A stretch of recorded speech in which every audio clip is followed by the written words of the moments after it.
Messiah Tadishmaya. Jusque-là, nous avons vu, puisque le but était de comprendre un petit peu le fonctionnement, comment Baruch Hu, il gère son monde, comment Dieu crée son monde, et comment les choses se font. Bon, voilà. Tac. Et on avait expliqué que, en fait, même si le monde donne l'impression d'exister, et même si effectivement il donne l'impression d'être indépendant, on avait vu dans les chapitres, dans les Trakim, Aleph et Bet, que cette indépendance n'existe pas, puisque le monde est alimenté en permanence par une énergie divine. C'est Akadosh Baruch Hu qui alimente en permanence le monde. Et si donc le monde est alimenté en permanence, on ne peut pas imaginer qu'il soit indépendant, puisque sans cette fourniture d'énergie permanente, le monde ne pourrait pas exister. Donc, puisque le monde, il est créé à chaque instant, Yesh Me'ayin, il est créé à partir de rien, et son énergie est renouvelée et qu'elle est perpétuellement envoyée par Akadosh Baruch Hu, donc on ne peut pas dire que le monde, il est indépendant ou qu'il existe, puisque son existence est soumise à cette volonté d'Hachem de le faire exister. Deuxièmement, on avait vu dans le Pérec Gimel, par rapport au Machal, par rapport à l'exemple, à l'image du soleil et du rayon de soleil, que non seulement le monde n'existe pas vraiment, puisque, comment on appelle ça, il est alimenté en permanence par l'énergie divine, mais en plus de ça, il se trouve à l'intérieur, on va dire, de la dimension divine. Puisque, comme dans l'exemple du rayon de soleil, le soleil, il envoie des rayons, et que tant que le rayon de soleil est encore inclus dans le soleil, alors il est battel, il n'existe pas vraiment, il n'est pas perceptible, il est battel dans sa source. Ça veut dire que si on pouvait s'approcher et rentrer dans le soleil, bah, on verrait des rayons de soleil, mais des rayons de soleil non exprimés encore, qui sont encore inclus dans la lumière originelle du soleil. Et donc, ça n'existe pas vraiment, puisque c'est encore inclus dans la source. Par contre, lorsque le rayon de soleil sort du soleil pour aller éclairer à l'extérieur, c'est à ce moment-là qu'il commence à exister. OK? Et donc, vu que nous sommes inclus à l'intérieur de la chaîne, puisque Einod Bilvado, et puisque Dieu il occupe tout l'espace, et qu'il n'y a pas un endroit qui soit libre, il n'y a pas un endroit qui soit inoccupé, qui ne soit pas occupé par la présence divine. Donc, du coup, nous sommes englobés à l'intérieur de la présence divine. Donc, c'est pour ça qu'on est battel, on est annulé à la grandeur de Dieu, et donc il n'y a pas vraiment d'existence propre. Sauf qu'à la fin du Pérec Gimel, on avait posé la question, ben, ok, d'accord, mais l'exemple du soleil, il est faux. Parce que l'exemple du soleil reprend le rayon de soleil quand il est à l'intérieur. Ça, c'est parfait. Le rayon de soleil, quand il est à l'intérieur du soleil, effectivement, il est baptême. Mais sauf que le rayon de soleil, quand il s'exprime et qu'il sort du soleil, à ce moment-là, il existe pour de vrai, parce qu'il lui est toujours possible de sortir et de s'éloigner du soleil. Donc ça veut dire que le rayon, Bémet, à un moment donné, il existe. À un moment donné, il sort de sa source. Il sort de sa source qui s'appelle le soleil. Et à ce moment-là, on va effectivement le distinguer, on va effectivement le remarquer, et il va effectivement avoir une existence indépendante par rapport au soleil. Ce qui n'est pas le cas de nous. Le monde tel que Dieu l'a créé, il sort de sa source qui s'appelle Dieu, mais en réalité, il n'en sort jamais, puisque Akadosh Baruch Hu étant partout, et Akadosh Baruch Hu étant, je veux dire, le monde étant à l'intérieur même de Dieu, et qu'on ne peut pas sortir de la présence d'Hachem, donc du coup, même lorsqu'on existe, on n'existe pas, puisque on n'est jamais dans le cas, on n'est jamais dans le cas de ce rayon. Et là, on n'est jamais dans le cas de ce rayon qui sort à un moment donné du soleil. On ne sort pas d'Akadosh Baruch Hu, donc on est tout le temps battel. Donc comment se fait-il, a-t-il demandé à la fin du Père Kimel, comment se fait-il dans ce cas-là que nous ayons l'impression d'exister et d'être des êtres indépendants et pas avoir ce sentiment d'être tout le temps battel comme le rayon à l'intérieur du soleil. Okay, c'est la question sur laquelle on était resté dans le Pérec Guimel. Et ensuite, on avait commencé le Pérec Talet, où on avait dit, bah parce que, attention, il faut bien comprendre, comme dit David Ameller dans le Teilim, qui Shemesh ou Maged Hashem Elohim. Le Akadosh Baruch Hu, maître de l'univers, a plusieurs noms, et comme on l'a vu dans Parashat Shemot, où il dit à Moshe Rabbeinu, donc il dit à Moshe Rabbeinu, Ehyeh Asher Ehyeh, je suis qui je suis, je serai qui je serai, ça veut dire j'ai des noms en fonction de mon attitude, c'est ma façon de me conduire, c'est ma façon de gérer le monde qui va faire on va m'appeler comme ci ou comme ça. Donc, David Ameller dit Hachem Elohim sont deux noms, Kadosh Baruch Hu, et qui Shemesh ou Magen Hachem Elohim. Hachem Elohim, le nom Yud Kiev Vav Kiev, le tétragramme 4 lettres, le Yud, le He, le Vav, le He, c'est euh, et le nom Elohim, c'est comme Shemesh, comme le soleil, et Magen, comme le protecteur, la protection, donc l'écran en quelque sorte dans lequel le soleil se trouve et dans lequel il a été rangé pour ne pas brûler le monde. Okay, appelez ça la couche d'ozone, comme vous voulez. En tout cas, ce qui est certain, c'est que le soleil est placé à l'intérieur d'une espèce de couche de protection qui rend le monde, on va dire, capable de le supporter parce qu'il a été amoindri. Il a été, en quelque sorte, la capacité lumineuse, énergétique du soleil a été voilée par cet écran. Et donc, c'est pour ça qu'on supporte. Et David Ameller dit qu'il shemesh ou magen, comme le soleil est son protecteur, donc ça veut dire en fait son écran, ainsi est Hachem Elohim. Donc Hachem Yud Keh Vav Keh, c'est le nom de Dieu qui est à l'origine de la création. C'est pour ça que c'est la même racine, la racine du mot Havaya qui veut dire existence. C'est celui qui fait exister. Donc c'est la dimension d'énergie positive de création. Par contre, Elohim, c'est Minatadit, c'est Tzimtzum, c'est le recul, c'est le voilement. C'est le fait, au contraire, de retenir, de cacher, de voiler, et donc de diminuer, d'amoindrir l'énergie. Donc, qui Shemesh ou Magen Hashem Elohim, le nom Hashem et le nom Elohim sont comme le Shemesh, qui est celui qui envoie la lumière, le soleil, et le Magen, qui est celui qui retient cette lumière pour ne pas qu'elle soit trop violente, trop puissante. De la même façon, le nom Elohim est celui qui retient l'énergie divine propulsée par le nom Yud Keh Vav Keh, qui lui, au contraire, est un dispensateur d'énergie. Donc, de la même façon, Akadosh Baruch Hu, quand il crée, et il crée avec une énergie positive immense, et en même temps, il retient cette énergie et il la contient, et donc, du coup, cette énergie nous arrive à nous limiter. Okay, et c'est comme ça qu'il faut comprendre pourquoi est-ce que nous avons l'impression d'être des entités indépendantes.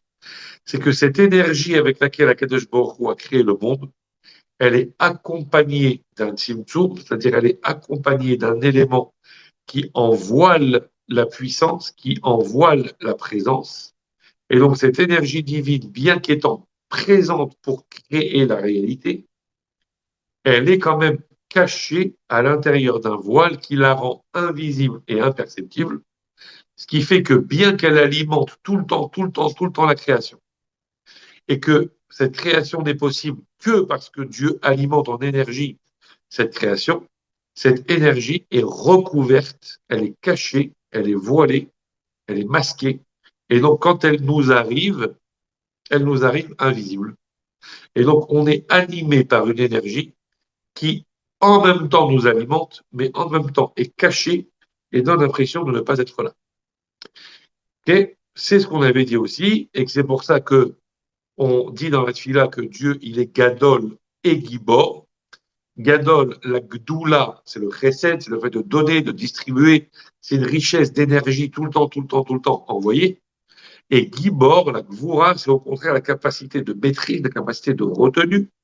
Donc Dieu, il est en même temps Gibor, Gadol, pardon, en même temps celui qui donne, celui qui dispense de l'énergie en permanence, et en même temps Gibor, celui qui est capable de retenir cette énergie et de la cacher et de la voiler et de la maîtriser de façon à ce qu'elle n'apparaisse pas au grand jour. Et donc, de ce fait-là, nous sommes et alimentés par cette énergie qui nous crée à partir de rien en permanence, et par cette énergie de maîtrise qui fait que cette énergie qui nous crée est invisible et qu'elle est entièrement masquée à l'intérieur de la création sans qu'on la voie. Okay, et Tania avait expliqué, en fait, on est dans l'incompréhensible au carré. C'est-à-dire que déjà, c'est incompréhensible l'énergie divine qui crée à partir de rien, puisque pour nous, l'existence à partir de rien est quelque chose qui nous est impossible de comprendre.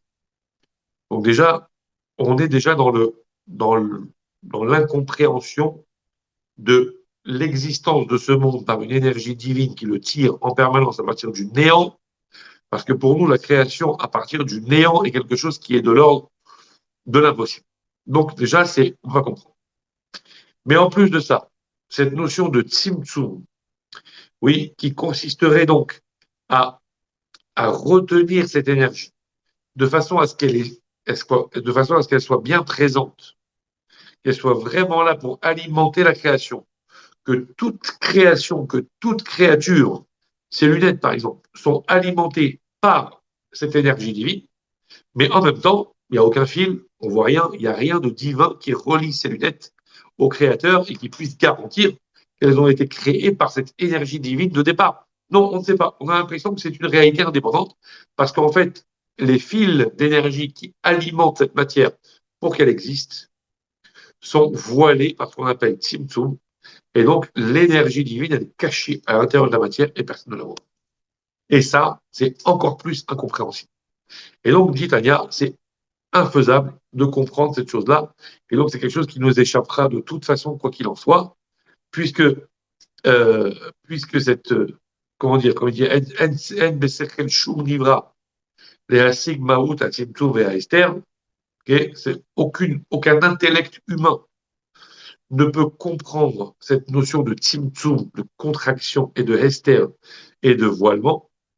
C'est-à-dire que la chose, en même temps, elle existe à partir de rien, en même temps, elle est alimentée par une énergie qui est bien concrète, qui est bien réelle et sans laquelle la création ne peut pas exister, mais en même temps que cette énergie-là soit cachée de telle sorte qu'on ne puisse pas la distinguer, qu'on ne puisse pas la voir, au point que les créatures ont l'air d'être des créatures indépendantes qui ne doivent leur existence et leur énergie à rien du tout qu'à eux-mêmes.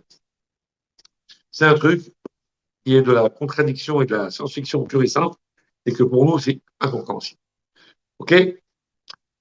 Mais on a quand même la possibilité et donc l'obligation de comprendre jusque là où on peut. Donc on va essayer, mais attacher. Comme on avait dit la dernière fois, ça remonte à loin, que la fin du chapitre d'Alet et le chapitre He sont un petit peu à part.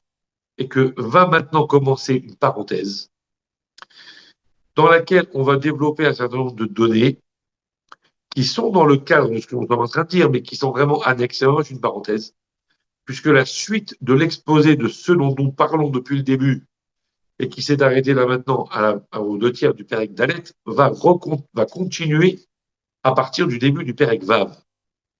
Donc on a la fin du Pérec Dalet et le Pérec He qui a priori sont complètement dans autre chose, avec une parenthèse qui a priori n'est pas directement 100% liée à notre sujet. Mais on va voir qu'on apprend quand même des belles choses de là. C'est pour ça qu'on va quand même l'investir avec l'aide d'Hachem et on va essayer d'en comprendre ce que Admour Azaken veut nous dire. Donc nous sommes au Pérec Dalet vers la fin. Alors je ne sais pas si vous avez toujours le texte que j'avais envoyé à un moment donné. Donc la fin du Pérec Dalet à partir d'un crochet. La ligne en elle-même commence par Mahut Abria et il y a un crochet à partir du mot Vehine. Ouais, donc nous sommes à la, ouais, grosso modo, peut-être aux 3 quarts du Pérec Dalet. Non, le Pérec Dalet est très long. Donc on va dire on va dire, allez, une petite dizaine de lignes avant la fin du Pérec Dalet. S'il y a un petit souci d'orientation, n'hésitez pas à me le signaler. Tac. Donc, Vehine Bechinat Tzimtzum Vehahester, oui, Vehester Achayot, pardon, Nikra Beshem Kelim. Vehachayot Atzmo, Nikra Beshem Or. Je traduis. Voici. Hop là, pris là.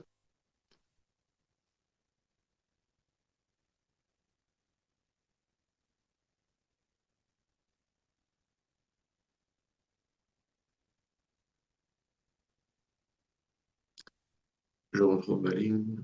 Voilà.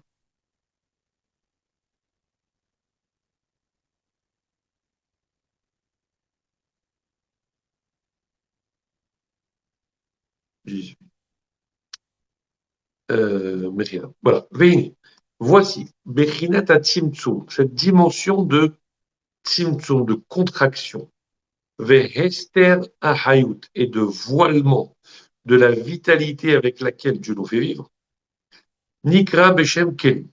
S'appelle, est appelé au nom de Kélim. Kélim, normalement, c'est des réceptacles, des récipients, des ustensiles. Alors, Kélim, par extension, ça veut dire aussi des objets, des outils. Mais normalement, Kéli, c'est quelque chose qui est kolel. Kéli, ça vient de l'ichlol, kol. Ça veut dire quelque chose qui contient, qui comporte. Okay. Donc, Kéli, c'est un réceptacle. Donc, les éléments de Tzimtzum qui contractent la vitalité, qui la voilent et qui, donc, comme on a dit au Père Dalet au début, qui empêchent cette vitalité d'être visible par le fait qu'on en contracte l'énergie et qu'on la rend imperceptible, ces capacités de contraction s'appellent des kelim. Et la chayut en elle-même, c'est-à-dire la vitalité, l'énergie spirituelle que Dieu envoie pour faire vivre le monde, Nikra Beshem Or, s'appelle au nom de lumière. Veuillez m'excuser. OK. On va expliquer évidemment. Shekemo Shehakeli Mechase Alma Shebetocho. Car de la même façon que le Keli, le contenant, le réceptacle, le récipient, Mechase Alma Shebetocho, il recouvre ce qui est à l'intérieur. Quand quelque chose est à l'intérieur d'une boîte, vous ne voyez pas ce qui est dans la boîte. Car Mechinat Tzimtzum Mechase Umastira Or Veachayot Ashofer. De la même façon, la dimension du Tzimtzum, la contraction, le voilement de la lumière, Mechase recouvre ou mastir et cache le or, la lumière, vers Chayut et la vitalité, qui est chauffé à Mashpia, qui influe en énergie, oui, la réalité. Alors là, il y a besoin de faire une petite pause pour un peu de compréhension. Qu'est-ce que ça change le fait que ça s'appelle un kili? C'est un tzimtzum, c'est la lumière, l'énergie divine, pardon, a été contractée, a été voilée, que ce voilement qui nous empêche de voir l'énergie divine. J'ai une tasse qui est créée par Dieu. Et donc, il y a une source énergétique qui alimente cette tasse en permanence. Si il était permis, enfin possible en tout cas, de géographiser, ça se dit pas, de géographiser la chose, ben, de chez Dieu, il y a une source d'alimentation d'énergie qui alimente cette tasse pour la faire exister. Et le Tzimtzum consiste à mettre une espèce de couverture qui empêche de voir ce tuyau d'énergie qui alimente la tasse. Et donc, j'ai l'impression que la tasse, elle est indépendante et qu'elle existe de par elle-même. Cette couverture, on peut appeler ça Tzimtzum, on a réduit l'énergie jusqu'à la rendre invisible. On peut appeler ça Kisouille, une couverture. Peu importe, on appelle ça Hester, une dissimulation, un voilement. On peut appeler ça comme on veut. On a appelé ça Nartek l'autre fois, par rapport au soleil. Chez Mesh ou Magen, le soleil et son bouclier, ça veut dire l'écrin qui empêche de voir la chose. On peut appeler ça un écrin. On peut appeler ça une poche, on sait rien, une pochette, peu importe. Qu'est-ce que ça change si on appelle ça Kelly? Ça change quelque chose de fondamental. C'est que si on dit que c'est juste un voilement, alors un voilement, c'est un voilement. Vous mettez quelque chose, une énergie, une lumière, sous une couverture, la couverture aura pour seul et unique but d'avoir un effet, entre guillemets, négatif sur la lumière, c'est qu'elle va cacher la lumière. Vous mettez la lumière en dessous d'un écrin, en dessous d'une couverture, en dessous d'un écran, d'un voile qui empêche de voir la lumière, le seul effet que ça aura, c'est un effet négatif par rapport à la lumière, c'est que ça empêche de percevoir la lumière. Point. Donc, si ce n'est qu'un Hester, Ça sert qu'à ça. Si on appelle ça Keli, ça change la donne. Parce qu'un Keli, on va dire, l'effet produit n'est pas le même.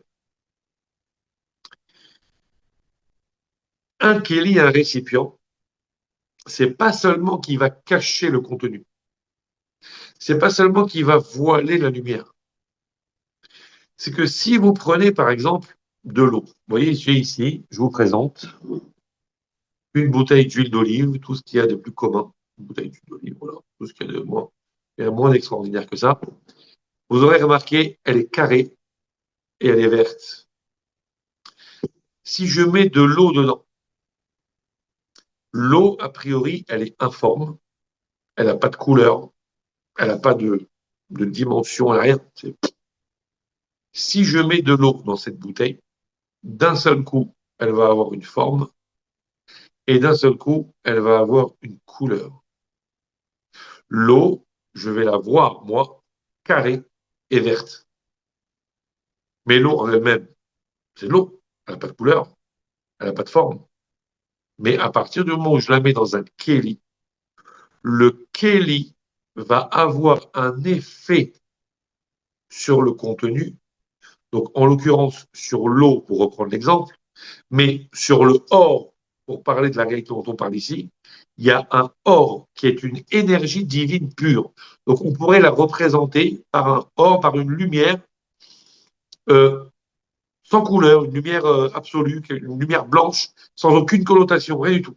Sans aucune forme, sans aucune couleur, sans aucune connotation, rien du tout. Un or pachou, ce qu'on appelle. Une lumière simple, sans définition. D'un seul coup, cette lumière, elle rentre à l'intérieur de la bouteille d'huile qui est verte et carrée. D'un seul coup, cette lumière va devenir verte et carrée. C'est pas seulement que le Kelly aura voilé la lumière, mais c'est que le Kelly aura eu un effet, une conséquence sur la lumière qui va faire que cette lumière va nous apparaître avec une certaine dimension, avec une certaine forme, avec une certaine couleur, ok, qu'elle n'avait pas au départ, cette lumière. Ok. Donc ça veut dire que le fait de considérer que le voilement que Akadosh Baruch Hu utilise, qu'on appelle tzimtzum, ce qu'on appelle le voilement, la rétraction, la contraction de la matière, le hester, le fait que cette lumière soit recouverte, ok, euh, c'est pas seulement que ça couvre, c'est pas seulement que ça cache la lumière et que ça la rend, on va dire d'une certaine façon invisible ou amoindrie, qu'on puisse pas la distinguer, c'est carrément que ça lui donne une autre dimension et une autre forme. Ok, d'où l'importance d'appeler ça Keli. Ok, comme c'est écrit dans beaucoup de Sfarim, ça veut dire que comment on appelle, la lumière qui va nous apparaître, qui va venir de chez Dieu pour créer le monde, c'est évidemment, elle va être une dimension dont on ne percevra pas le côté divin, mais qui va avoir une orientation, qui va avoir une forme, qui va avoir on va dire une certaine, un certain aspect. On va dire ça comme ça. Ok. Donc ça veut dire que la, la capacité de Tzimtzum que Dieu utilise va avoir une conséquence sur le haut. Vous voyez la différence? J'ai une lumière que je cache, la lumière reste la même, juste elle est cachée. J'ai une lumière que je mets dans un keli, elle est cachée par le keli, mais non seulement elle est cachée, mais elle est transformée puisqu'elle va m'apparaître à moi avec la forme et avec la couleur et avec les dimensions et avec l'aspect du keli. Si je le mets dans une tasse verte, la lumière va apparaître verte. Si je le mets dans une tasse rouge, la lumière va apparaître rouge. Tasse carrée, la lumière va apparaître carrée. Tasse ronde, la lumière va apparaître ronde. Donc ça veut dire que ça va avoir une influence sur la lumière elle-même. Et c'est pour ça que ça s'appelle Kelly. D'accord? Et c'est pour ça que c'est important de le définir comme tel.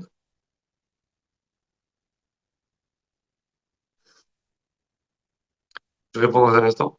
C'est pour ça que c'est important de le définir comme tel, parce que on va, la réalité c'est comme ça, c'est que ce hors, cette dimension divine qui nous apparaît, va être une dimension divine qui va être orientée, travaillée, redéfinie d'une certaine façon, redessinée par l'équilibre en question. OK? Maintenant, qu'est-ce que ça change? Ça change que, encore une fois, si on dit que c'est juste un gester, donc ça aura pour fonction de cacher la lumière et donc de l'empêcher d'apparaître, quelque chose de purement négatif, qui est dans la non-production de lumière. Elle était là, elle est cachée.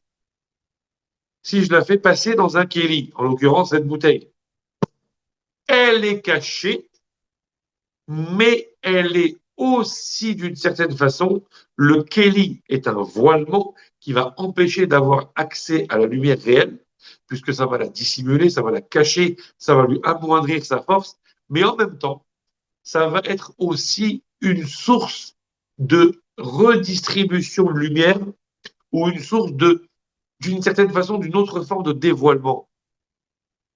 Le Tzimtzum, à proprement parler, le Hester, si j'ai de la lumière et que je la cache derrière un rideau, ouais, ou derrière un voile opaque, un truc comme ça, un Hester, quoi, la lumière va disparaître. Et ça n'aura eu pour effet que d'empêcher la lumière.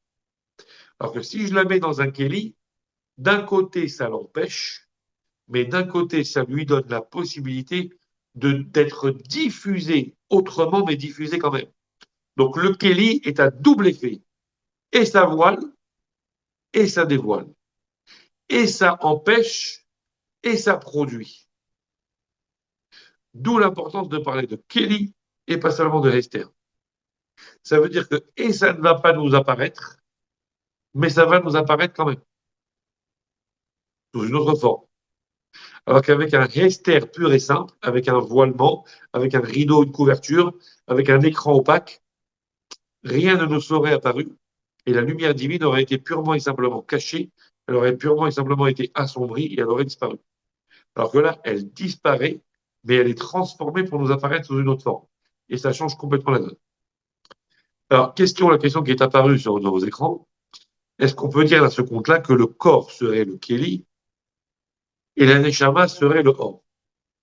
D'une certaine façon, oui. Ça veut dire que c'est une forme d'analyse qui existe. Puisqu'en fait, l'anshama, c'est une production d'énergie pure. En fait. L'anshama, c'est un compresseur d'énergie. Donc, c'est énergie, énergie, énergie, mais énergie informe. À partir du moment où elle va utiliser le corps pour pouvoir exprimer ce qu'elle a à exprimer, alors, du coup, sa lumière va prendre une forme. En l'occurrence, quelle forme? Bah, la forme de l'accomplissement de Torah et Mitzvot. L'aneshama, c'est une énergie divine, enfin, c'est une énergie, ouais, une énergie qui a pour but la diffusion de la volonté d'Hachem. Okay. L'aneshama, c'est une expression. L'aneshama, c'est une énergie divine qui se dévoile. Donc, c'est Dieu, en fait, voilà, qui se révèle. Et donc, à partir de là, comment dire, son mode de diffusion, ce qu'elle diffuse comme énergie, c'est juste bah, la volonté d'Hachem et donc le désir de réaliser la volonté d'Hachem. Donc elle nous envoie en permanence des énergies qui est l'énergie de vouloir se rapprocher d'Hachem. Ça marche. Maintenant, cette énergie-là, quand elle est informe, quand c'est juste une neshama, c'est informe.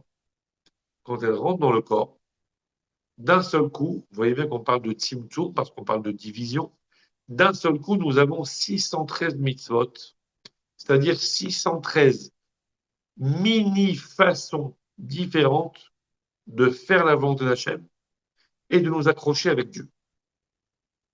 Okay. L'anshama, c'est juste, je veux m'accrocher avec Dieu parce que moi, je suis Dieu et je veux retourner à ma source. Donc, je suis de l'énergie divine pure et simple. Mais ça reste très global parce que c'est de l'énergie. Dès lors qu'elle rentre dans le corps devient un kéli. À quoi on le voit? Parce que, au lieu que ce soit de l'énergie pure très globale, ça devient de l'énergie divisée en petits morceaux. Et d'un seul coup, on va s'attacher à Dieu de 613 mini-façons différentes. Je vais m'attacher à Dieu en mettant les tefilines. Donc, ça va être une énergie qui va apparaître sous forme d'un bras. Je vais m'attacher à Dieu en mettant les tefilines de la tête. Donc, ça va être une énergie divine qui va consister à s'attacher avec Dieu à travers la tête. Donc, ça va être des apparences différentes. Au lieu d'être le simple fait de s'attacher avec Dieu de façon globale et très généraliste, ça va être détaillé. Okay, ça va être la mitzvah des tefilines, ça va être la mitzvah du tzitzit, ça va être la mitzvah de manger kasher, ça va être la mitzvah de l'oulav, ça va être toutes les mitzvahs. Okay, donc, et mitzvah tarassé, mitzvah non tarassé, etc. Donc ça veut dire que ça va être classifié, ça va être quantifiable, ça va être définissable, ça va être divisible. À partir du moment où on parle de division, où on parle de mettre les choses dans des cases, où il y a 613 petits compartiments, et que chacune avec sa forme, chacune avec son aspect, chacune avec le membre qui va permettre de la réaliser, etc., ça veut dire qu'on est dans le Tzimtzum et on est dans le Keli, puisque la main devient le Keli, donc le réceptacle de cette énergie divine qui va accomplir la volonté d'Hachem. Et la mitzvah de Tfilin qui va s'accomplir avec cette main ne sera pas la même mitzvah que la mitzvah de Lula, par exemple, qui va s'accomplir avec une branche de palmier. Ok? Ça reste l'accomplissement de la volonté d'Hachem. Donc ça reste la lumière pure d'origine qui est l'Anchama et qui dit je veux m'attacher avec Dieu. Mais sauf que là, ça va prendre une forme, ça va prendre la forme de la main, ça va prendre la forme des tefilines, ça va prendre la forme du oulam. Donc on peut parler de Kéli. Le Kéli, c'est la forme, l'aspect, la couleur que va prendre l'eau pure, okay, qu'elle n'avait pas à l'origine, cette forme, cette couleur, cet aspect, qu'elle n'avait pas au départ. Donc l'aneshama, du coup, va apparaître sous une certaine forme et se réaliser sous une certaine forme, ou en tout cas sous différentes formes. Donc, on peut dire que c'est un peu ça. C'est un peu ça. De la même façon, l'énergie divine qui fait vivre le monde, bah, c'est une énergie pure et simple. Donc, comme elle passe par des kélim, donc elle va nous apparaître à nous d'abord amoindrie, d'une certaine façon invisible, d'une certaine façon imperceptible, mais d'une autre façon, elle va nous apparaître sous une certaine forme, de laquelle nous n'identifierons peut-être pas que c'est Dieu, mais en tout cas, elle va nous apparaître quand même avec un certain aspect. On va voir lequel. Vous l'avez déjà deviné, puisque on a déjà vu plusieurs fois que les kélim dont on parle et les éléments de tzimtzum que Dieu utilise, c'est ce qu'on appelle nous les sphirotes. Donc la lumière va nous apparaître une fois sous forme de chesed, une fois sous forme de gvura, une fois sous forme de ceci, une fois sous forme de cela. Mais en tout cas, cette dimension divine apparaît à chaque fois sous une forme différente, sous un aspect différent. Et c'est quoi les kélim en question qui donc ont pour but à la fois de, comment dire, d'amoindrir, de cacher la lumière divine, mais en même temps de lui donner une forme, en fin de compte, pour mieux la révéler, mais sous une autre forme. Dit le texte, Vehakelim hen hen haotiot. Les kélim en question, ce sont les lettres des mots que Dieu a utilisés pour créer, ce qu'on appelle Asara Ma'amarot, on a déjà vu, les 10 paroles de la création, les lettres qui composent les mots qui ont été dits par Dieu pour créer la matière, c'est ça les kélim en question. Les lettres en question, c'est ça. Ça veut dire que l'énergie créatrice qui va générer l'existence de ce monde va passer par des lettres qui vont être des kélim, qui donc en même temps vont cacher la dimension divine, mais en même temps la dévoiler. Puisque, comme on a dit plus haut, nous, les mots Asara Mahamarot, donc les mots que Dieu a prononcés, c'est ça qui est à l'origine de la création. Donc il s'agit ici d'une propension, d'une distribution d'énergie, puisque Dieu a dit ces mots pour créer. Donc les mots, les lettres sont des dispensateurs d'énergie. Or là, on est en train de dire que c'est des kélim.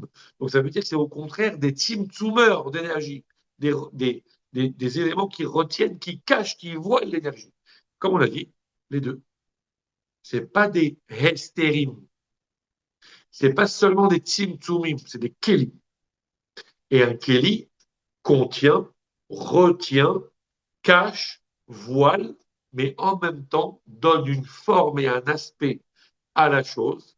et donc lui permet aussi de se révéler, mais d'une autre façon. D'accord? Donc les lettres, c'est à la fois ce qui va révéler la réalité divine jusqu'à lui donner une possibilité, en tout cas lui donner de quoi créer la matière. Et la matière, du coup, puisque les lettres sont des kélim, la matière va avoir une certaine forme. Le soleil va être ceci, la lune va être cela, la terre va être autre chose, la mer va être... Donc chacun, en fonction des kélim, va recevoir une forme, un aspect différent, et Dieu va créer le monde à partir de là.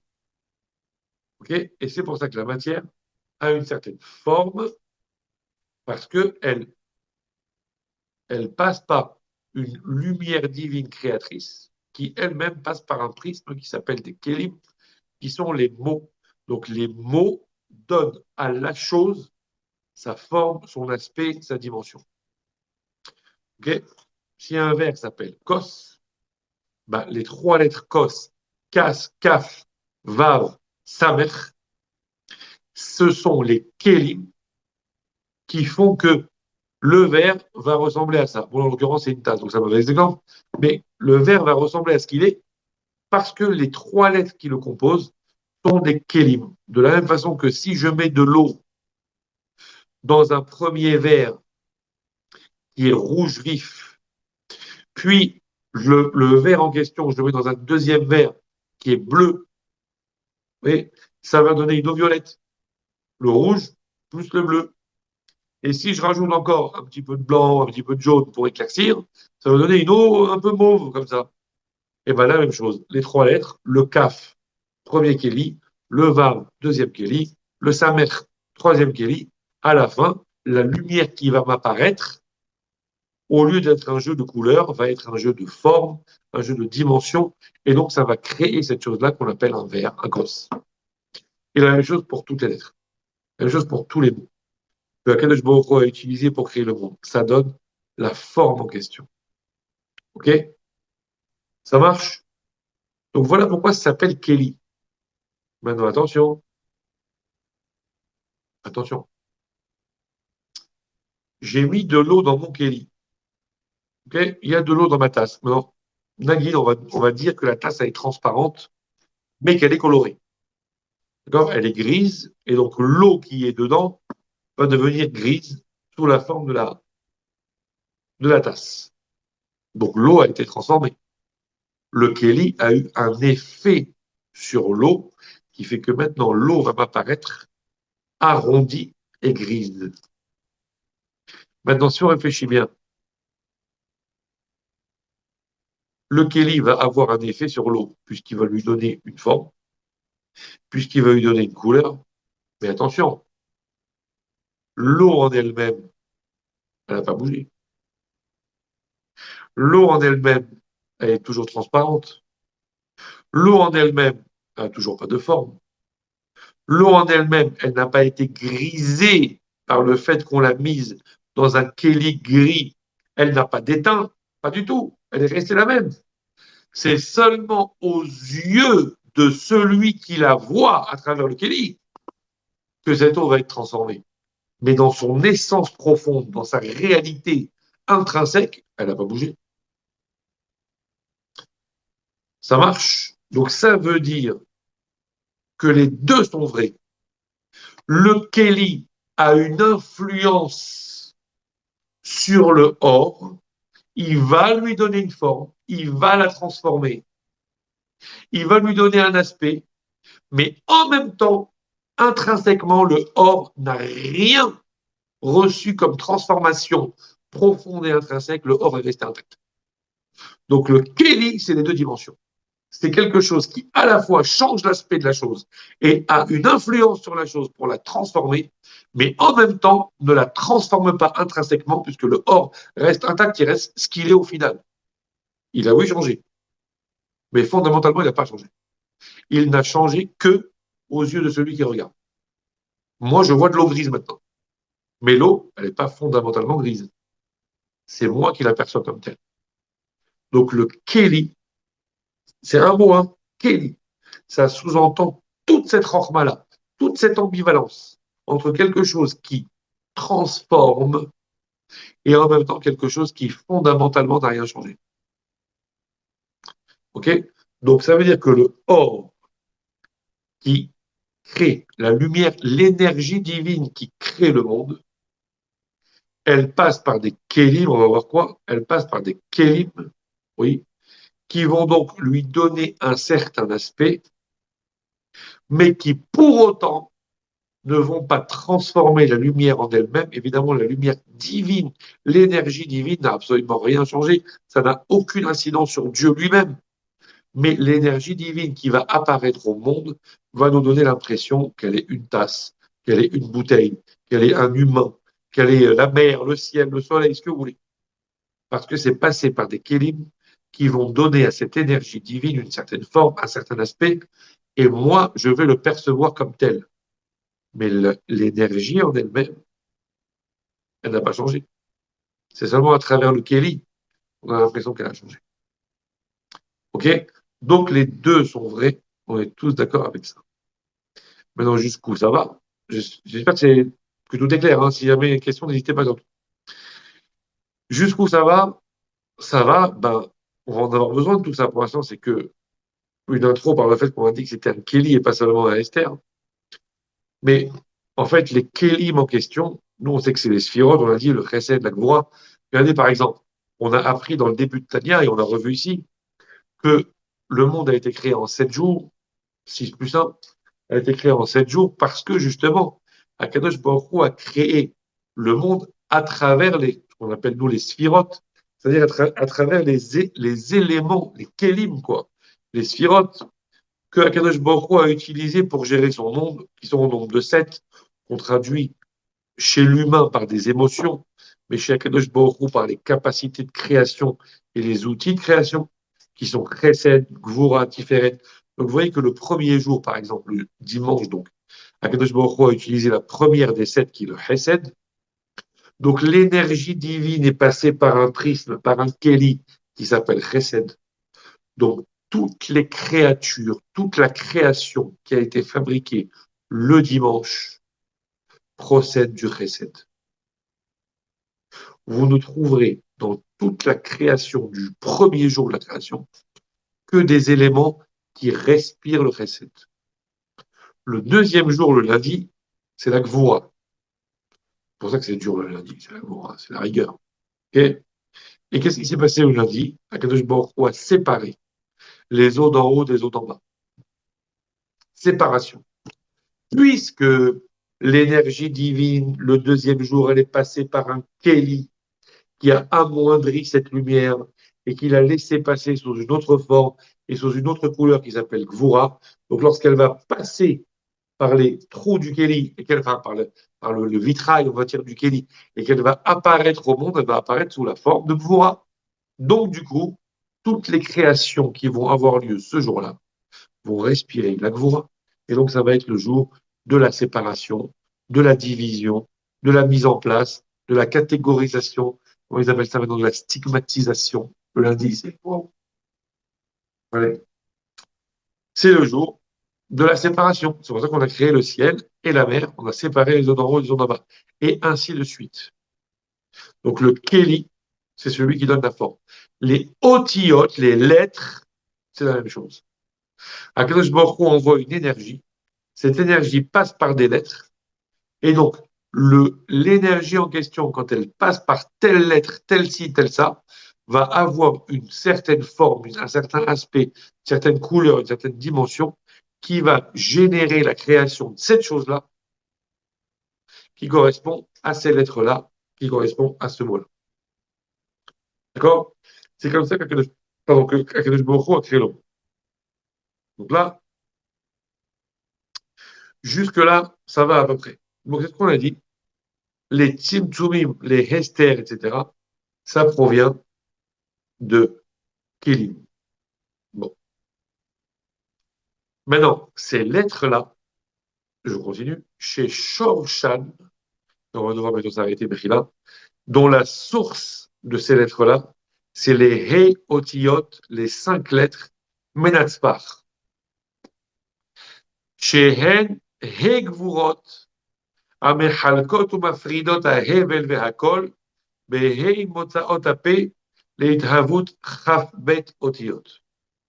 Je traduis.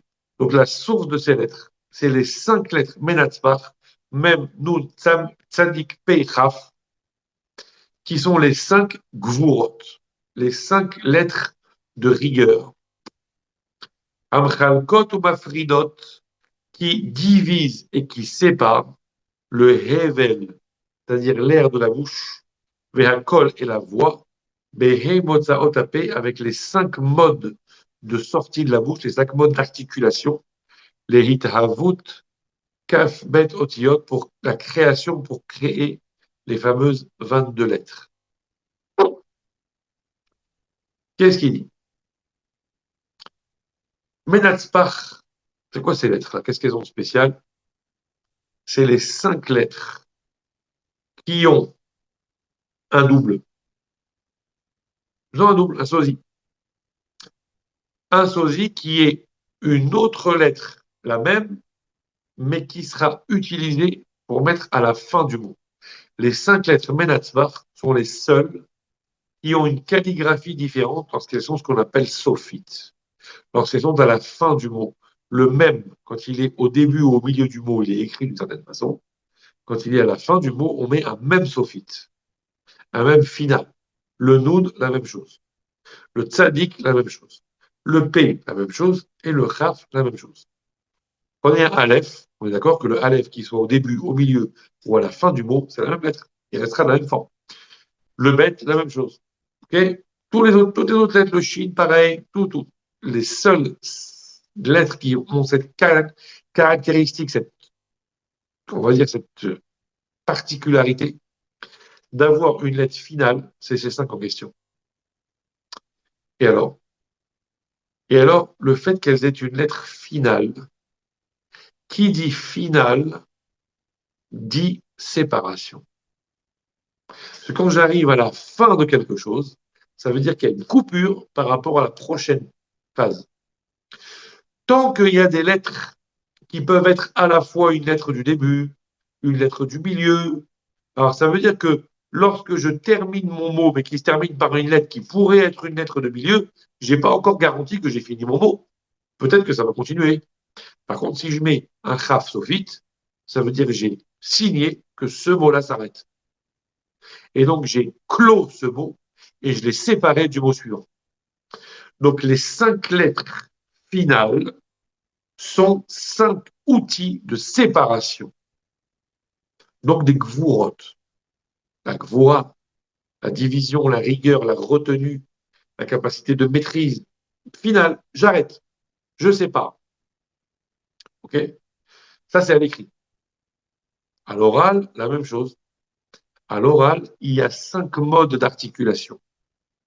Il y a des lettres qui s'articulent avec la langue, le.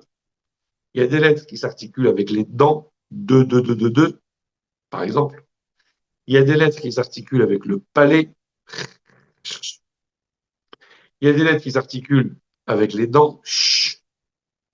Et il y a des lettres qui s'articulent avec les lèvres. Me. OK?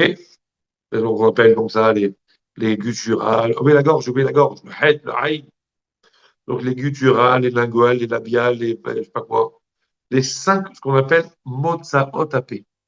Les 5 modes d'articulation. Pareil, normalement, l'énergie qui me fait parler, c'est quoi? C'est un souffle. Maintenant, si ça reste une énergie informe, une énergie pure, comment on va parler? Hum, hum. C'est rigolo, mais ça n'a aucune forme, c'est de l'énergie pure. Comme l'énergie pure de lumière qui n'a pas de couleur, l'énergie pure de parole qui n'a pas de forme. Donc on va parler qu'avec des sons informes. Comment on a fait? Akadosh Baruch Hu, il a fait ce qu'on appelle des motzaot apé, différentes formes d'articulation. Donc on a divisé la capacité de parole en 5 modes d'articulation. S'il n'y avait pas ces 5 modes d'articulation, on ne se comprendrait pas quand on parle. Parce qu'il n'y aurait que des sons informes, du son pur. Il n'y aurait rien. Donc est venue la capacité de diviser, soit avec des lettres qui vont s'articuler avec les lèvres, d'autres avec la gorge, d'autres avec les dents, d'autres avec la langue, d'autres avec le palais, peu importe. Toujours est-il que ça s'appelle des divisions. Et c'est l'origine des possibilités de parole. Donc ça veut dire que ces 5 lettres-là, qui sont les lettres, on va dire, de la division, c'est-à-dire du découpage en différentes catégories de lettres, différentes catégories de mots, différentes catégories de prononciation, ces lettres-là sont à l'origine de la possibilité du langage. Donc les 22 lettres de l'alphabet, de l'alphabet, avec lesquelles on va ensuite s'exprimer, prennent leur source dans ces 5-là, qui ont pour origine la possibilité, qui ont pour but la possibilité d'articulation et donc de créer du langage. Ça marche? Donc les lettres, c'est Tzimtzum, mais c'est en même temps un Keli. Parce que quand je parle, je ne fais pas, je dis des mots. Donc je divise. Donc je retiens. Donc je maîtrise. Vous êtes d'accord avec moi que si au lieu de faire je fais me, ça veut dire qu'à un moment donné, il y a eu une maîtrise de l'air pour l'orienter de telle ou telle ou telle façon pour que le mot soit articulé comme ci ou comme ça. Donc il y a de la maîtrise, il y a de la retenue, il y a un débit d'air qui a été calculé, il y a une orientation qui a été calculée, l'air passe soit bam bam, il est arrêté par les lèvres, soit il est arrêté par le palais, soit il est arrêté par les dents, soit il est filtré par telle ou telle chose pour donner tel ou tel son. Mais il n'en reste pas moins que ça reste quand même un rester, un voilement de l'énergie de parole. C'est un voilement, parce que normalement, ça aurait dû sortir comme un karcher, comme ça. Et c'est sorti maîtrisé, c'est sorti limité, c'est sorti formalisé, et donc ça a été tzimtzumé. Donc les lettres sont un tzimtzum, un keli, c'est-à-dire un tzimtzum, un voilement, une rétractation, une contractation, une maîtrise de l'énergie de la parole. Pour autant, c'est ce qui permet à la parole d'être audible. Donc c'est une expression. C'est ça un keli. C'est quelque chose qui contient, qui retient, qui empêche d'accéder à la chose, mais qui en même temps la propose sous une autre forme, qui la rend accessible, avec une certaine couleur, avec une certaine connotation, avec une certaine forme, etc., etc. Donc les lettres sont les tzimtzumim, les kelim de l'énergie divine, qui vont lui donner la possibilité à cette énergie divine de, dans ce monde-là, de créer à partir de rien des choses qui vont avoir une certaine forme, qui ne sera plus la forme d'origine et qui donc va transformer cette énergie divine en autre chose, mais qui en même temps n'aura pas d'effet sur elle. Veshoresh dit le texte, Veshoresh à Hegvurot, et la source de ces 5 Gvurot-là, c'est ce qu'on appelle Butsina de Cardonita. C'est ce qu'on appelle littéralement la bougie, la lampe d'obscurité. La lampe d'obscurité. Butsina de Cardonita.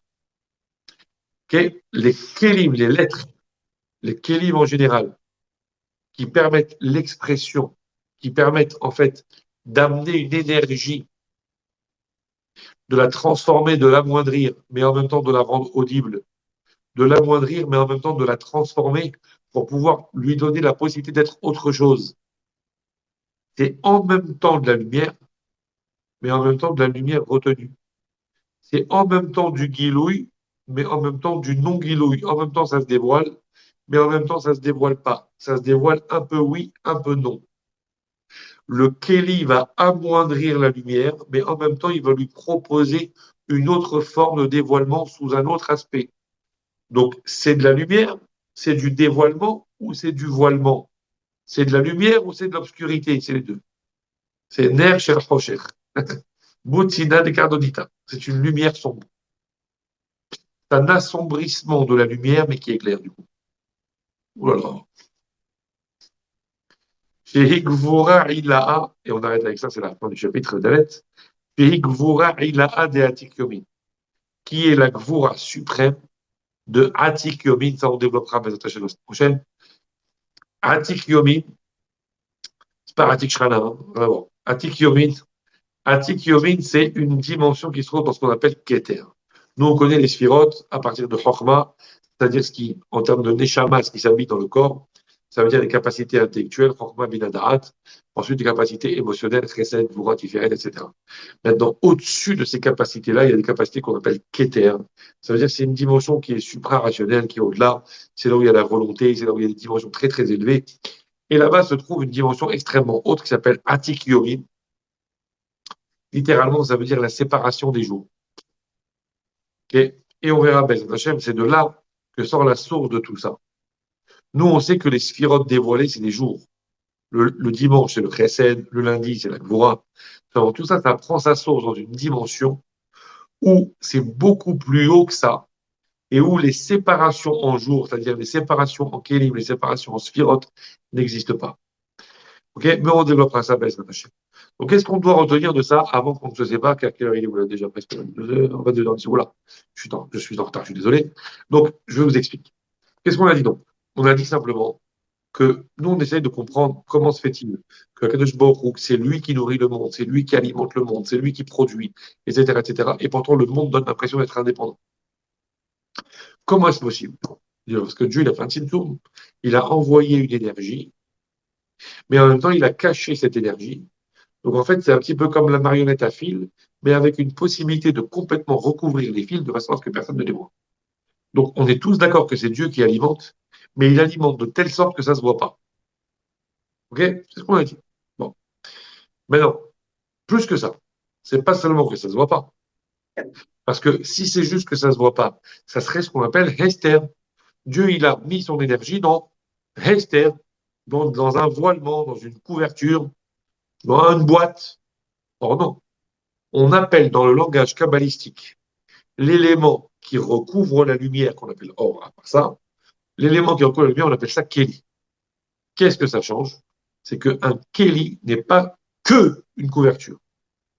Un Keli, c'est vrai que ça recouvre, c'est vrai que ça amoindrit, c'est vrai que ça soumise, c'est vrai, mais aussi ça transforme, ça produit un effet sur la lumière qui va lui donner une autre forme, un autre aspect, une autre, comment on appelle ça, une autre couleur.